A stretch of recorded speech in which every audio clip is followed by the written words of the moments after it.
कल्पना कीजिए, क्या हो अगर आप किसी मिशन पर सिर्फ 20 दिन के लिए अंतरिक्ष में जाएं और जब लौट कर आएं तो धरती पर 72 साल बीत चुके होंगे और आपके अपने जिनसे आप कुछ दिन पहले ही मिले थे अब वे बूढ़े हो चुके हैं और पूरी दुनिया बदल चुकी होगी, मगर आप अब भी वैसे ही हैं जैसे 20 दिन पहले थे।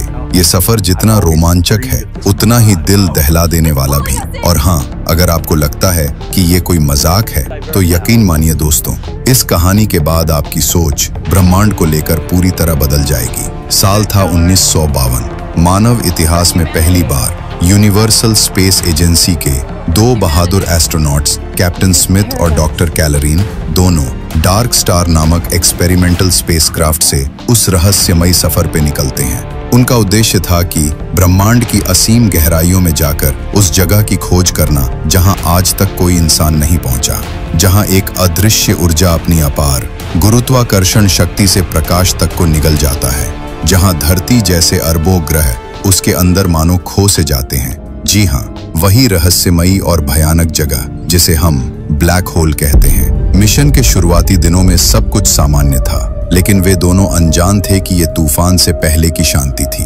वे दोनों अपनी यादों और सपनों को साझा करते हुए हंसी मजाक के साथ आगे बढ़ रहे थे। स्मिथ ने मुस्कुराते हुए कहा, कैलरीन, इस मिशन के बाद तुम्हारा क्या प्लान है? कहीं छुट्टियों पर निकलने का सोची हो क्या? कैलरीन ने हल्की मुस्कान के साथ जवाब दिया, हाँ स्मिथ, जब हम वापस लौटेंगे तो अपने हस्बैंड और बेटी के साथ कुछ दिन कहीं बाहर घूमने जाने वाली हूँ। बहुत वक्त हो गया है परिवार के साथ समय बिताए। स्मिथ मुस्कुराते हुए बोला, अच्छा है। स्मिथ ने बोला, हमारे दोनों बेटे भी काफी समय से किसी वीकेंड ट्रिप के लिए जिद कर रहे हैं। शायद इस बार मैं भी उनके साथ समय बिता सकूं। मेरी वाइफ को तो घूमना ज्यादा पसंद नहीं है। वो हमेशा कहती है, जब तुम घर पर होते हो तो बस तुम्हारे साथ रहना ही मेरे लिए सबसे बड़ी खुशी होती है। कैलरीन मुस्कुराते हुए बोली, हाँ, ये तो सच है। अपनों के बिना जिंदगी अधूरी सी लगती है। उसके बाद दोनों मिशन को लेकर गंभीरता से बातें करने लगे। स्मिथ ने कहा, कैलरीन, अगर हम इस मिशन को पूरी लगन से पूरा कर पाए और यहाँ से बहुमूल्य जानकारियां लेकर लौटे तो यकीन मानो, आने वाले समय में हमारे वैज्ञानिक ब्रह्मांड के रहस्यों को उजागर करने में एक नया इतिहास रचेंगे। दोनों अपने मिशन को लेकर उत्साहित थे, लेकिन उन्हें इस बात का जरा भी अंदाजा नहीं था कि जिस जगह की ओर वे बढ़ रहे हैं वहां समय वैसे नहीं चलता जैसा धरती पर चलता है। उनके लिए ये बस एक रिसर्च मिशन था, एक ऐसा मिशन जिसमें वे ब्लैक होल के रहस्यों को समझने और उसके भीतर छिपी शक्तियों का अध्ययन करना चाहते थे। उन्हें नहीं पता था कि ये सफर उनके जीवन ही नहीं बल्कि पूरे मानव इतिहास का नजरिया बदलने वाला है, क्योंकि वहां जो कुछ भी होने वाला था वो इंसान की समझ से परे था। दोनों आपस की बातों में खोए हुए थे और उन्हें एहसास ही नहीं हुआ कि वे अपने टारगेट लोकेशन से बहुत आगे निकल आए हैं। मगर तभी अचानक उनके डिस्प्ले पर कुछ अजीब संकेत दिखने लगे, मानो अंतरिक्ष में उनके आसपास कुछ असामान्य घट रहा हो, कुछ ऐसा जिसे उन्होंने पहले कभी महसूस नहीं किया था। धीरे धीरे जब उनके उपकरणों ने असामान्य गुरुत्वाकर्षण संकेत दर्ज करने शुरू किए तो उन्हें एहसास हुआ कि ब्लैक होल उनके आसपास ही कहीं मौजूद है। मगर ब्लैक होल के अत्यधिक गुरुत्वाकर्षण के कारण उनका लोकेशन सिस्टम ठीक से काम नहीं कर रहा था। इसलिए स्मिथ और कैलरीन ने तय किया कि वे आगे तभी बढ़ेंगे जब पूरी तरह सुनिश्चित हो जाएं कि वे सही दिशा में हैं और ब्लैक होल के आसपास की स्थिति स्पष्ट रूप से समझ में आ जाए। काफी समय तक उनका स्पेसक्राफ्ट ब्रह्मांड में ऐसे ही चलता रहा। गुरुत्वाकर्षण की अत्यधिक शक्ति के कारण वे पृथ्वी से भी संपर्क नहीं बना पा रहे थे। हर पल, हर दूरी उन्हें और अधिक अज्ञात और खतरनाक क्षेत्र की ओर खींच रही थी और ये एहसास कि वे अब अपने नियंत्रण से बाहर हो रहे हैं, धीरे धीरे उनके मन में डर पैदा हो रहा था। तभी उनके स्पेसक्राफ्ट के डिस्प्ले में फिर से वार्निंग आ गई। गुरुत्वाकर्षण का दबाव लगातार बढ़ रहा था। दोनों को अब समझ नहीं आ रहा था कि क्या करना सही होगा। स्मिथ ने गंभीरता से कैलरीन से कहा, हमें स्पेसक्राफ्ट को दूसरी दिशा में मोड़ना होगा, यही शायद बचने का एक रास्ता है। कैलरीन घबराकर बोली, लेकिन हमारा राडार भी काम नहीं कर रहा, क्या ये सही रहेगा? स्मिथ ने थोड़ी देर सोचा, फिर बोला, हमारे पास कोई और विकल्प नहीं है कैलरीन। दोनों ने वहां से बचने के लिए राडार को बदलकर स्पेसक्राफ्ट को दूसरी दिशा मोड़ा। कुछ दूरी तय करने के बाद उनका यान फिर से रुक गया। वे अब ब्लैक होल के भीतर नहीं थे, लेकिन उनका स्पेसक्राफ्ट उसके गुरुत्वाकर्षण के घेरे में फंस चुका था। यान का एक हिस्सा अभी भी खुले अंतरिक्ष में था, जिससे वे पूरी तरह ब्लैक होल के अंदर नहीं थे। लेकिन हर पल उनके स्पेसक्राफ्ट के सिस्टम लगातार अलर्ट और इमरजेंसी दिखा रहे थे। दोनों पूरी तरह हैरान और परेशान हो गए। अब आगे क्या होगा इसका कोई अंदाजा नहीं था उन्हें। डर और हताशा उनके चेहरे पर साफ झलक रही थी और हर पल के साथ यह एहसास बढ़ता जा रहा था कि वे ब्लैक होल की अदृश्य शक्ति के सामने बिल्कुल असहाय थे। उन्होंने हर संभव कोशिश की, स्पेसक्राफ्ट की दिशा बदलने की, नियंत्रण बनाए रखने की, लेकिन अब उनके हाथ में कुछ नहीं था। डार्क स्टार स्पेसक्राफ्ट पूरी तरह ब्लैक होल के ग्रेविटेशनल ट्रैप में फंस चुका था। हताश और निराश दोनों अपने स्पेसक्राफ्ट में चुपचाप बैठे गए। तभी उन्होंने अपने स्पेसक्राफ्ट की खिड़की से बाहर झांका और वहां सामने था एक विकराल ब्लैक होल, इतना विशाल और भयानक कि ऐसा लग रहा था मानो वो पूरे ब्रह्मांड को अपने भीतर समा लेगा। उसे देखते ही दोनों के चेहरों का रंग उड़ गया। दिल की धड़कनें तेज हो गईं, मानो मौत खुद उनके सामने आकर खड़ी हो। वे समझ गए थे कि अगर उनके स्पेसक्राफ्ट की ग्रेविटेशनल पकड़ अंतरिक्ष से थोड़ी भी ढीली हुई तो उनका यान सीधे उस अथाह अंधकार में समा जाएगा, क्योंकि उनका स्पेसक्राफ्ट उस ब्लैक होल के सामने रेत के एक दाने से भी हजारों गुना छोटा था और उसके सामने इंसान और उसकी तकनीक दोनों ही बस एक छोटे से धूल के कण की तरह थे। दोस्तों, अब आपको कुछ ब्लैक होल के बारे में रोचक बात भी बता देते हैं, फिर कहानी की तरफ चलेंगे। नंबर 1, वैज्ञानिकों के अनुसार हमारी आकाशगंगा यानी मिल्की वे के केंद्र में भी एक विशाल सुपरमैसिव ब्लैक होल मौजूद है, जिसे सैजिटेरियस कहते हैं, और इसका द्रव्यमान हमारे सूरज से 40 लाख गुना ज्यादा है। तो इसका मतलब ये है कि उस ब्लैक होल में जितना पदार्थ या मटेरियल है वो 40 लाख सूर्यों के बराबर है। नंबर 2, जब दो ब्लैक होल आपस में टकराते हैं तो स्पेस टाइम में इतनी तेज ग्रेविटेशनल वेव्स, लहरें पैदा होती हैं जिनका असर लाखों करोड़ों प्रकाश वर्ष दूर पृथ्वी पर भी मापा जा सकता है। नंबर 3, ब्लैक होल का साइज बहुत छोटा या बहुत बड़ा हो सकता है। कुछ ब्लैक होल डायमीटर महज कुछ किलोमीटर के होता है, जबकि सुपरमैसिव ब्लैक होल लाखों करोड़ों किलोमीटर व्यास के हो सकते हैं। नंबर 4, TON 618 नामक ब्लैक होल अब तक का ज्ञात किया सबसे विशाल ब्लैक होल है। इसका द्रव्यमान 66 अरब सूर्यों के बराबर है। दोस्तों, अब चलते हैं अपने कहानी की तरफ। स्मिथ और कैलरिन एक दूसरे की ओर देखते हुए धीरे धीरे बात करने लगे। कैलरिन ने भारी आवाज में कहा, क्या हम कभी इस ग्रेविटेशनल ट्रैप से बाहर नहीं निकल पाएंगे स्मिथ? और अगर नहीं निकले तो कितने दिन तक ऐसे ही जिंदा रह पाएंगे हम लोग? उसने कांपती आवाज में आगे कहा, हमारे पास खाने का सामान भी मुश्किल से 8 दिन का ही बचा है, वो भी अगर बहुत बचत करके खाएं तो। क्या धरती से कोई हमें ढूंढने के लिए नहीं आएगा? क्या कोई भी नहीं जान पाएगा कि हम यहाँ हैं? ये कहते कहते कैलरिन रोने लगी। उसकी आवाज में डर और निराशा भर थी, जैसे मानो उम्मीद की आखिरी किरण भी अब बुझने लगी हो। यहाँ तक कि उनके सारे इलेक्ट्रॉनिक उपकरणों ने काम करना बंद कर दिया था। न कोई सिग्नल, न कोई आवाज, न ही किसी स्क्रीन पर कोई हरकत। यहाँ तक कि स्मिथ की कलाई पर बंधी घड़ी तक रुक गई थी, जैसे समय ने खुद उनका साथ छोड़ दिया हो। स्मिथ